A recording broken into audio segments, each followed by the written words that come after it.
What's good, y'all? John here. You know the vibes. In today's video, I'm talking about 5 essential roles every agency needs to scale past 1 million. Let's do this.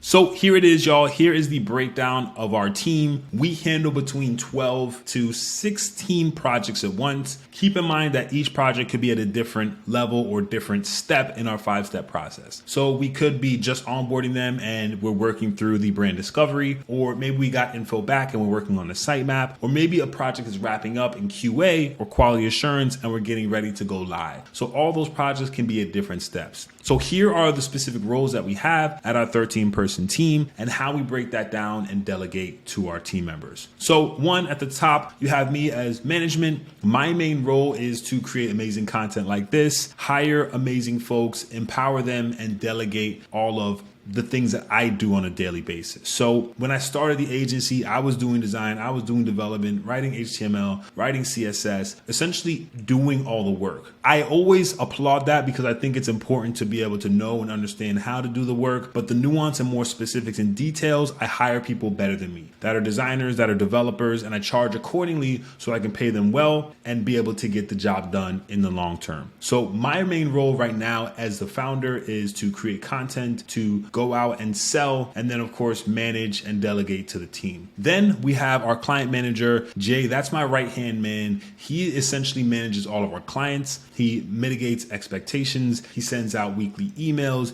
He keeps clients abreast of what's going on, and he delegates things to our design and development team, which I'll talk to a little bit later on. Him and I have 3 meetings a week, Monday, Wednesday, and Friday, usually just to review projects, talk about what needs to be completed, talk about what was done, and talk about any things that he needs from a leadership perspective that I can delegate to him. Then we have our operations manager, Jerry. She does operations / social media, mainly because she manages my other business, Black Illustrations, which maybe takes 5 to 7 hours a week to manage. On the other side, she manages social media for myself, our agency, and Pigeon's Mission, a game that I'm working on with my son. Then we have our quality assurance specialist. Her name is Pat. She is focused on a few specific things. One, she does all of our sitemaps. All of our sitemaps are based on brand discovery and assets that we've created. And then she does these sitemaps. Those are her main priorities. And she does QA or quality assurance. She goes through with a fine-tooth comb each one of our websites, checks them on different breakpoints using tools like Browser Stack, and really gets everything that's needed to the development team to make updates. So her role is twofold. She does the sitemaps. She does all the quality assurance on all of our client websites. Then we have our Webflow developers, which we actually have 4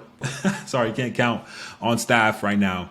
And we just hired another one that's really amazing. So we technically have 5. We have one is our lead developer who actually helps me recruit and find other amazing developers. One thing I recommend when it comes to development is you start to build up your development team and you see one individual that's just really great, that excels really well. You can put them in a leadership role, have them work on the larger, bigger projects. And then what you can do when you're looking to hire more developers, you can run them past that individual saying, hey, I have these 3 candidates. Based on the work that they've done, which one do you think is the best? It's a really, really great cheat code to get high quality folks. We just hired a new developer that's amazing from our main dev Tejas. So those developers, I recommend having developers work on 1 to 2 projects max, mainly because you don't want them to be switching from different projects and other developers working on this and other developers working on that. You want to have one developer dedicated to a project that sees it all the way through. Even though we use a system like Client First through Webflow to organize and structure a lot of our projects, we want to make sure that one developer is working on a project just for familiarity with the entire project as a whole. Just makes it a lot easier long term.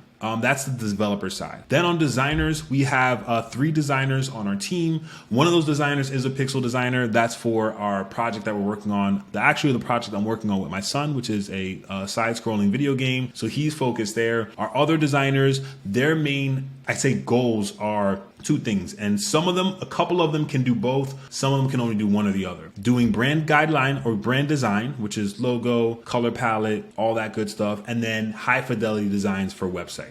Now, in most cases, you're going to find a designer that excels at 1 In some cases, in rare cases, you'll find a designer that can do both logo, branding, and web design, which is phenomenal. We have a couple team members like that, but the rest we divvy up work as it's needed. For designers, you can push a little bit more work on them. They can handle maybe 2-3 projects max, nothing more than 3. If you're getting more than 3 and starting to increase that number, just continue to hire as needed. So that's it, designer, developer, and that's pretty much the main kind of 5 roles. So you have client manager, you have ops manager, you have quality assurance specialist, you have designer, which could be hybrid or separate, and then you have developer. With these 5 roles, y'all, you can scale astronomically. With so many tools coming out, especially leveraging AI, you can do a lot with a small team. Hope that was helpful. Thank you all for checking out the video. Make sure you subscribe, and if you have any questions, drop them below. I will see y'all next week.